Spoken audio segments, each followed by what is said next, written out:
he kan zorama hian thing le mau pangpar mawi tak tak ten oma chutiang bokin zofa nam rang rang te kan cheng za ani thing le mau pangpar mawi tak tak ten ram nuam taka an siam angin a chhunga cheng zofa nam rang rang ten in lung ruan na hrui khat vuanin he kan ram hi ram nuam le ro pui taka kan siam thei ani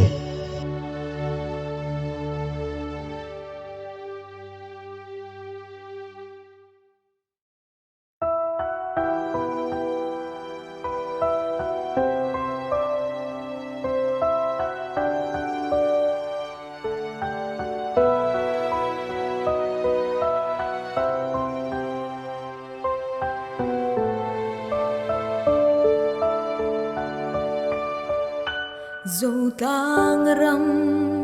nuam kan lên na dấu lên tu bụi trôi về rung mi giam nên sirva nung cha zong te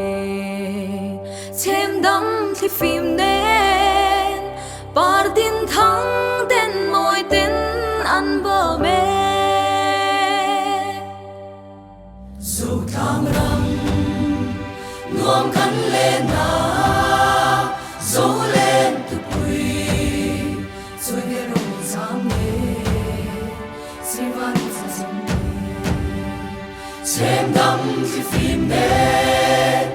par tin thang ten moi ten an bơ me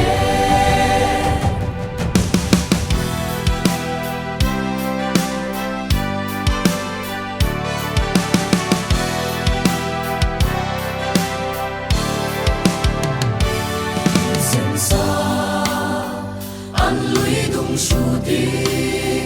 fen thang chin ra